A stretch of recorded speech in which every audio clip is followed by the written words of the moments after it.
Morning dear students. कक्षा 12 की English class में आप सभी का स्वागत है। कक्षा 12 की पहली क्लास में हमने देखा था कि हमारे जो राइटिंग बेस है उसका फर्स्ट चैप्टर, जिसे हम नोटिस के नाम से जानते हैं, नोटिस क्या होता है, किस तरीके से उसको ड्राफ्ट किया जाता है, वो मैंने लास्ट क्लास में बता दिया था। फिर लास्ट क्लास में मैंने आपको ये भी कहा था कि इसकी जो नेक्स्ट क्लास रहेगी इसमें नोटिस से रिलेटेड हम क्वेश्चन है तो उसको सॉल्व करेंगे, किस प्रकार से बोर्ड एग्जाम में नोटिस से रिलेटेड क्वेश्चन पूछा जाता है। तो फॉर एग्जांपल, जैसे आपके सामने मैंने एक क्वेश्चन पुटअप किया है, समझने की कोशिश करें क्वेश्चन किस प्रकार से आएगा एग्जाम में। जैसे एग्जांपल है कि you are the principal of government senior secondary school Kota. Your school is going to organise a blood donation camp at City Hospital, Kota. Draft a notice informing the students about the camp. ये प्रश्न इस प्रकार से आएगा और इसकी marking मैंने आपको बताई थी कि 4 मार्क्स का क्वेश्चन आपके रहता है। अब ये क्वेश्चन किस प्रकार से हमें सॉल्व करना है, तो मैंने आपको लास्ट क्लास में बताया था कि सबसे पहले जब क्वेश्चन आप सॉल्व करने जाओ नोटिस का, तो आपको एक बॉक्स ड्रॉ करना है। स्केल की सहायता से क्या करना है, एक बॉक्स है जो ड्रॉ करना है स्क्वायर में। अब प्रश्न को अच्छी तरीके से समझें, प्रश्न की हिंदी अपने मन में बनाएं कि प्रश्न वास्तव में कहना क्या चाह रहा है। तो प्रश्न क्या कह रहा है कि you are the principal of government senior secondary school Kota, कि आप राजकीय उच्च माध्यमिक विद्यालय कोटा के प्रिंसिपल हो। तो इस लाइन में हमें ऑर्गेनाइजेशन का नाम मिल गया है। ये लाइन हमें ऑर्गेनाइजेशन का नाम बता रही है, संस्था का नाम बता रही है कि कौन सी संस्था है जो यहाँ पर नोटिस को इशू करेगी। तो संस्था का नाम क्या आ गया, government senior secondary school Kota. फिर आगे प्रश्न क्या कह रहा है कि your school is going to organise a blood donation camp, कि आपका विद्यालय एक ब्लड डोनेशन कैंप, जिसे हम हिंदी में कहें तो रक्तदान शिविर का आयोजन करने जा रहा है।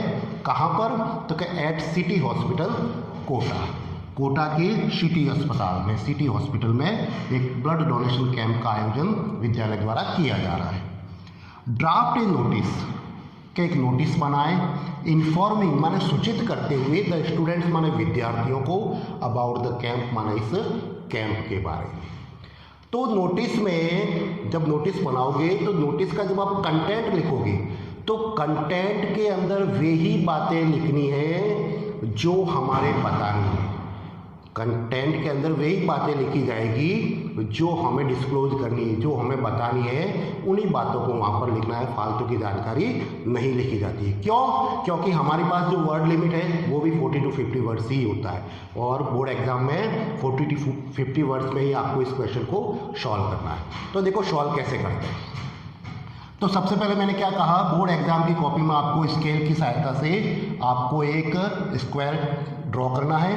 ड्रॉ करने के बाद तो सबसे पहला काम क्या होगा, जैसे मैंने लास्ट क्लास में बताया था कि नेम ऑफ ऑर्गेनाइजेशन, ऑर्गेनाइजेशन का नाम लिखना है in capital letter.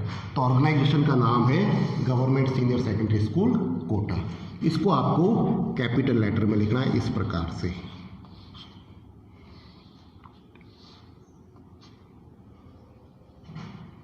Government senior secondary school Kota, government senior secondary school Kota, इसको आपको इस प्रकार से कैपिटल में लिखना है। फिर इसके बाद मैंने आपको बताया था कि जब ऑर्गेनाइजेशन का नाम कंप्लीट हो जाए उसके बाद एक लाइन ब्रेक करके, एक लाइन छोड़ के लेफ्ट हैंड साइड या राइट हैंड साइड, तो जो इसका यूँ कहें कि भाई जो नोटिस का लेटेस्ट वर्जन है, लेटेस्ट वर्जन में डेट भी लेफ्ट हैंड साइड लिखी जा रही है। तो डेट किस प्रकार से लिखेंगे, DATE डेट लगाएं, डैश करें और फिर नोटिस की दिनांक। फॉर एग्जाम्पल जैसे आज की हम दिनांक लिखते हैं जैसे हमने दिनांक लिखी मई 30, 2020, इस प्रकार से आपको डेट डाल दें। डेट का फॉर्मेट MMDDYY, पहले मंथ का नाम, फिर तारीख लिखोगे, तारीख के बाद कॉमा करोगे, फिर सन अपना जो भी है वो सन आपके पीछे आ जाएगा। नेक्स्ट चीज़, वापस एक लाइन ब्रेक करते हुए आपको बॉक्स के ठीक सेंटर में कैपिटल लेटर में आपको लिखना है नोटिस। इस प्रकार से आप लिखोगे नोटिस। जब नोटिस आ जाएगा, नोटिस के बाद आपको क्या करना है, नोटिस के बाद क्वेश्चन की हेल्प से, क्वेश्चन में से आपको ये ढूंढना पड़ेगा कि हमारे नोटिस का टॉपिक क्या है, प्रश्न किस टॉपिक पर आया है, उस टॉपिक को ढूंढना पड़ेगा, उस टॉपिक को सर्च करना पड़ेगा। तो देखो टॉपिक यहाँ पर साफ दिख रहा है कि your school is going to organise a blood donation camp. Topic कौन सा है अपने पास, ब्लड डोनेशन कैंप। ये आपका हेडिंग है, ये हेडिंग आपको यहाँ पर मेंशन करना है इज इन कैपिटल लेटर, वही लाइन ब्रेक करके। तो हमने जैसे लिखा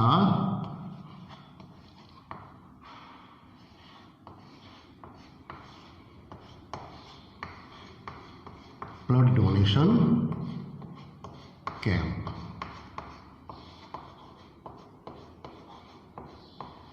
ये चीज इस प्रकार से आपको नोटिस की स्टार्टिंग करनी है।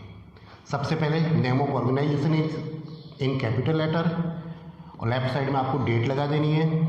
बॉक्स के ठीक सेंटर में कैपिटल लेटर में इस प्रकार से नोटिस लिखना है, और नोटिस के बाद एक लाइन ब्रेक करते हुए आपको नोटिस का हेडिंग लिखाना है इन कैपिटल लेटर।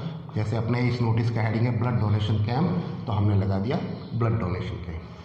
अब इसके बाद जब कंटेंट की बारी आएगी, जब कंटेंट की बारी आती है, तो जब कोई भी नोटिस स्कूल से निकलता है, जब कोई भी नोटिस स्कूल से इशू होता है, तो इन्फॉर्मेशन बच्चों को दी जाती है, स्टूडेंट्स को दी जाती है। तो जब स्टूडेंट्स को इन्फॉर्म हम करेंगे, तो सबसे पहला लाइन अपना आएगा इस प्रकार से, ध्यान देना है कि ऑल द स्टूडेंट्स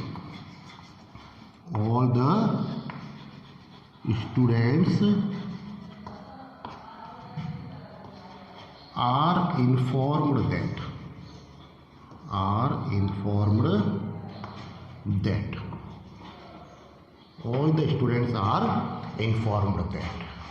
अब क्वेश्चन क्या कह रहा है कि your school is going to organise, तो प्रिंसिपल के लिए स्कूल उसकी हो जाएगी, तो वो लिखेगा कि all the students are informed that कि our school is going to organise. अब हम क्या ऑर्गेनाइज करने जा रहे हैं कि अ ब्लड डोनेशन कैंप। ये सब चीज़ें प्रश्न में दी हुई है। अ blood donation camp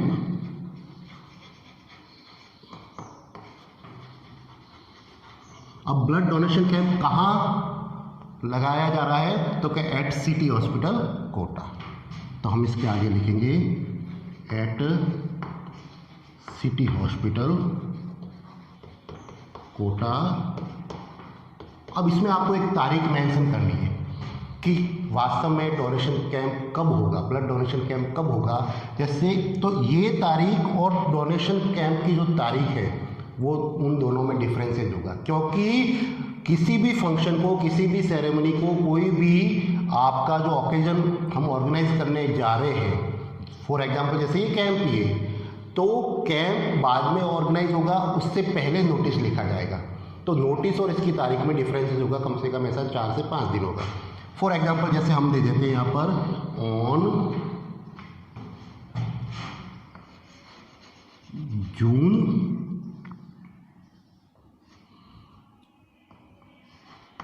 05, 2020।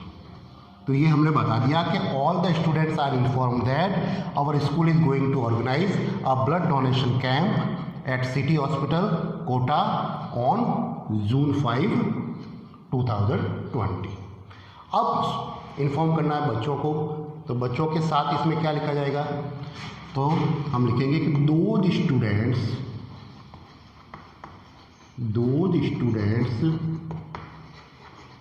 who are willing to donate their blood, those students who are willing to donate their blood and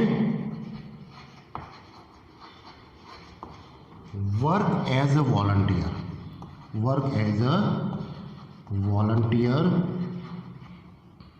in the camp.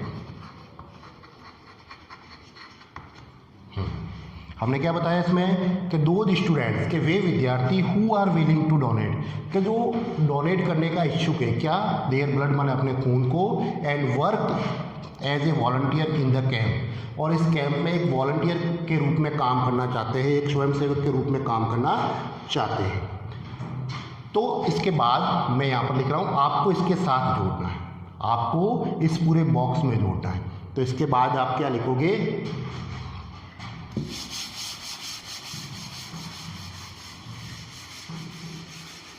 अब हमने यहाँ पर बच्चों को बता तो दिया, अब हम बच्चों से चाहते हैं उनके नाम, कि वे अपने नाम है जो अपने क्लास टीचर के पास सबमिट करावे, क्योंकि प्रिंसिपल जानकारी देगा तो सब चीज़ें क्लास टीचर को करनी पड़ेगी।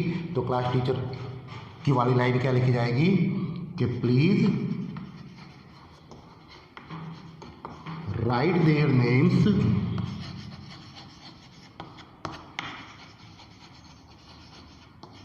To the class teacher.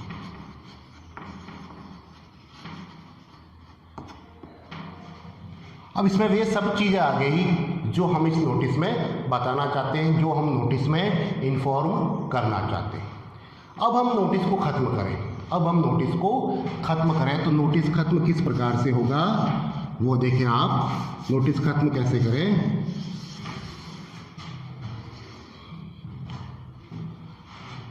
तो जो नोटिस जारी कौन कर रहा है, तो नोटिस जारी प्रिंसिपल कर रहा है। तो हम इस प्रकार से लिखेंगे कि जैसे आपने एक प्रश्न में था कि यू आर द प्रिंसिपल, कि आप प्रिंसिपल हो, तो आप जैसे अपने यहाँ पर बता दिया कि जैसे कि विकास शर्मा, और नीचे इसका डेजिग्नेशन बता दिया प्रिंसिपल, कि जो भी इशूइंग अथॉरिटी है उसका आपको नाम, उसका डेजिग्नेशन है जो लास्ट में नोटिस खत्म करते समय बताना है। ये सब चीज़ें यहाँ पर ऐड हो जाएगी, और फिर नीचे से बॉक्स है जो इस प्रकार से स्केल की सहायता से बंद कर देना है। ये आपका एक अप्रोप्रिएट फॉर्मेट रहेगा नोटिस लिखने का, ठीक है। तो मेरी यही होप है कि आप जो बताया आपने अच्छी तरीके से सीखा होगा। अब हम चलते हैं इसके नेक्स्ट टॉपिक पर।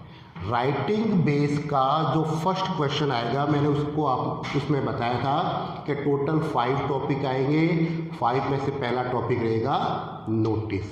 तो नोटिस किस प्रकार से होता है लास्ट क्लास में भी सीखा आपने, और आज की क्लास में आपने इसको एग्जाम्पल से सीखा है। नेक्स्ट टॉपिक आता है अपना इन्विटेशन। इन्विटेशन के बारे में आज थोड़ा जानेंगे कि इन्विटेशन क्या होता है।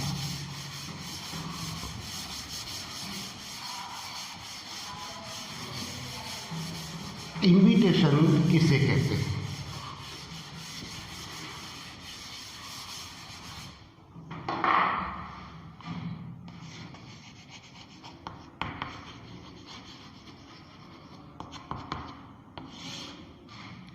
इसके अथवा का, नोटिस के अथवा का क्वेश्चन आएगा इन्विटेशन। इन्विटेशन आरबीएससी की बोर्ड एग्जाम में क्लास 12 में इन्विटेशन का आपकी रिप्लाई दिया हुआ आएगा। रिप्लाई कि जो इन्विटेशन हम प्राप्त करते हैं, जो निमंत्रण पत्र हम प्राप्त करते हैं, उसका आपको रिप्लाई देना है कि आप इन्विटेशन में जाना चाहते हो तो हम उसे स्वीकार करेंगे, इन्विटेशन में जाना नहीं चाहते हैं तो उस इन्विटेशन को हम डिक्लाइन करेंगे। तो अपने यहाँ पर 2 टाइप्स के इन्विटेशन दिए हुए हैं। सबसे पहला दिया हुआ है फॉर्मल इन्विटेशन। फॉर्मल इन्विटेशन का रिप्लाई है फॉर्मल इन्विटेशन रिप्लाई। और सेकंड दिया हुआ है इनफॉर्मल इनविटेशन। इनफॉर्मल इनविटेशन का रिप्लाई आपके को इन दोनों में भी फॉर्मल इनविटेशन और इनफॉर्मल इनविटेशन के रिप्लाई आपके दो प्रकार के, formal invitation reply and informal invitation reply. अब इस फॉर्मल में भी वापस 2 टाइप्स हैं और इस इनफॉर्मल में भी वापस आपके 2 टाइप्स हैं। कैसे? तो देखो, फॉर्मल में 2 टाइप्स कौन कौन से हैं? तो पहला आएगा एक्सेप्टिंग वाला और दूसरा आएगा डिक्लाइन वाला। और इनफॉर्मल में भी वापस आपके 2 टाइप्स हैं, वो एक्सेप्टिंग वाला और सेकंड आएगा डिक्लाइन वाला। कि जब हम इनविटेशन को एक्सेप्ट करेंगे तो वो एक्सेप्ट के रूप में लिखा जाएगा, इनविटेशन को डिक्लाइन करेंगे तो हमें उसके साथ अपना रीज़न बताना पड़ेगा कि हम इनविटेशन को डिक्लाइन क्यों कर रहे हैं, हम उसके इनविटेशन पर हम क्यों नहीं जाना चाहते हैं, हमारा ऐसा क्या कारण रहेगा, वो कारण आपको इसमें साथ में जोड़ना पड़ेगा। ठीक है, तो there are 2 types of invitation reply in our syllabus. First formal, next informal. Formal में वापस 2 तरीके, एक्सेप्टेशन वाला एंड डिक्लाइन वाला, और इनफॉर्मल में भी वापस 2 तरीके, एक्सेप्टेशन वाला एंड डिक्लाइन वाला। अब ये सभी चीज़ें कैसे बनेगी, रिप्लाई कैसे दिया जाएगा, फॉर्मल रिप्लाई कैसे होगा और अपना इनफॉर्मल रिप्लाई कैसे होगा, वो हमें देखना है। तो सबसे पहले हम देखते हैं फॉर्मल रिप्लाई कि फॉर्मल रिप्लाई कैसे देते हैं।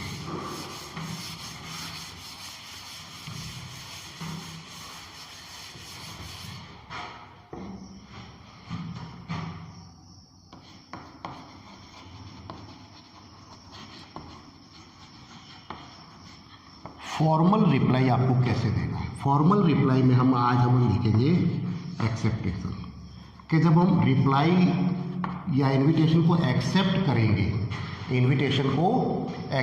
करेंगे, उच्च सिचुएशन में आपको रिप्लाई कैसे दिखना है वो देखते हैं। तो मैं आपको इसका फॉर्मेट बता देता हूँ किस प्रकार से आपको इसे लिखना है। तो वही, first of all draw a rectangle box. आपको एक रेक्टेंगल बॉक्स ड्रॉ करना है। फिर उसके बाद क्या करोगे? अब रेक्टेंगल बॉक्स में क्या क्या चीज़ें लिखी जाएगी? तो सबसे पहला तो आपको जिसके पास invitation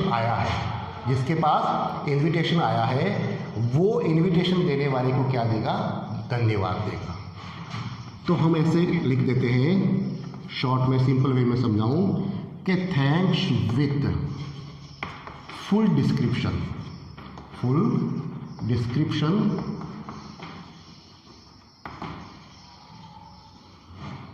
of ceremony, party and any function.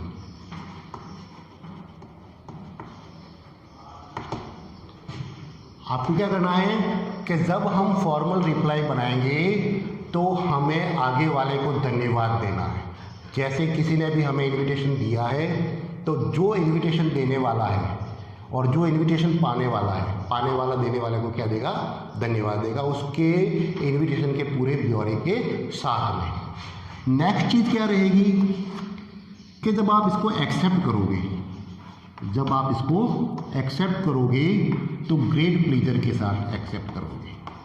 Great pleaser का मतलब खुशी जताते हुए आपको इसको एक्सेप्ट करना रहेगा। और इस एक्सेप्ट जब खुशी जताते हुए एक्सेप्ट करोगे तो परीक्षा में लाइन किस प्रकार से लिखी जाएगी कि ही या she has the great pleaser for accepting the invitation.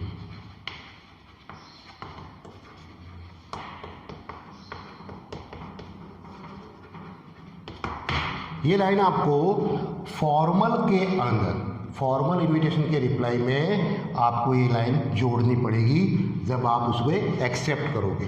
Decline वाले में ये लाइन चेंज हो जाएगी, डिक्लाइन में हम उसको विशेष देंगे, शुभकामना देंगे।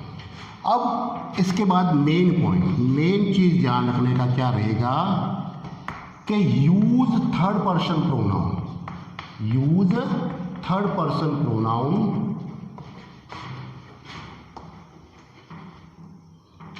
In formal reply. सबसे मेन बात आपको ध्यान देने की ये रहेगी कि आपको फॉर्मल रिप्लाई में थर्ड पर्सन प्रोनाउन का यूज करना है। थर्ड पर्सन प्रोनाउन कौन से? ही, शी और दे। ठीक है, ही और शी का आपको डिफरेंस पता ही है, और दे है प्लूरल के लिए। तो इनका प्रयोग आपको फॉर्मल रिप्लाई में करना है। तो फॉर्मल रिप्लाई का फॉर्मेट सिंपल सा ही है। सबसे पहले आपको आगे वाले को धन्यवाद देना है पूरे ब्यौरे के साथ, फिर उसको एक्सेप्ट करते हुए, खुशी जताते हुए उस इन्विटेशन को एक्सेप्ट करना है।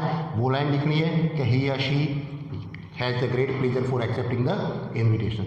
और आपको हर जगह थर्ड पर्सन का यूज करना है, थर्ड पर्सन का यूज। प्रश्न में चाहे सेकंड पर्सन में दिया हुआ है, फर्स्ट पर्सन में दिया हुआ है, आपको उसको किस में बदलना पड़ेगा? थर्ड पर्सन में। थर्ड पर्सन का यूज करते हुए फॉर्मल रिप्लाई को लिखा जाएगा, चाहे वो एक्सेप्टेशन का है, चाहे वो डिक्लाइन का है। फिर इतना करने के बाद आपको वही स्केल की सहायता से बॉक्स है जो बंद कर देना। अगर डिक्लाइन होगा तो सब चीज़ें सेम आएगी, लगभग थैंक्स वाला ये चेंज हो जाएगा, एक्सेप्ट ये डिक्लाइन में नहीं रहेगा क्योंकि हम उसको डिक्लाइन कर रहे हैं। जब एक्सेप्ट नहीं रहेगा तो डिक्लाइन में लाइनें यहाँ पर चेंज हो जाएगी। वो क्या होगी?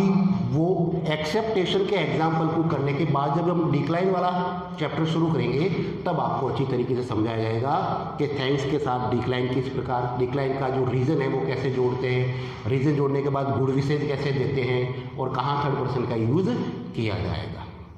तो नोटिस अपना चैप्टर कंप्लीट हो गया है। नोटिस के बाद आज की क्लास में मैंने इन्विटेशन शुरू किया है। इन्विटेशन में मैंने आपको बताया, एक बार आई रिपीट अगेन, कि मैं आपको बता रहा हूँ, मैंने क्या बताया कि इन्विटेशन दो प्रकार के, formal reply and informal reply. क्यों? अब इन्विटेशन बनाना कैसे है वो अपने कोर्स में नहीं है, वो सीबीएसई के कोर्स में और अपनी क्लास आरबीएसई की। तो आरबीएसई में इन्विटेशन का रिप्लाई है, तो रिप्लाई दो प्रकार का, फॉर्मल एंड इनफॉर्मल। अब फॉर्मल में भी वापस दो प्रकार मैंने आपको बताए, एक्सेप्टिंग एंड डिक्लाइन, और इनफॉर्मल में भी वापस दो प्रकार, accepting and decline. Accepting formal को किस प्रकार से लिखा जाएगा, फॉर्मेट मैंने आपको अच्छी तरीके से बता दिया है। कल की क्लास में फॉर्मल रिप्लाई का एक्सेप्टेशन पर क्वेश्चन कैसे बनेगा, और साथ में हम देखेंगे फॉर्मल रिप्लाई में डिक्लाइन वाला चैप्टर किस प्रकार से होगा, डिक्लाइन वाले रिप्लाई कैसे लिखे जाएंगे, वो सब रहेंगे अपने कल की क्लास का टॉपिक। तो आई होप कि मेरे द्वारा जो भी आपको आज की क्लास में बताया गया है आपको या आपने इसे समझने का प्रयास किया है और आपको अच्छी तरीके से अपनी कॉपी में नोट करोगे। Thank you.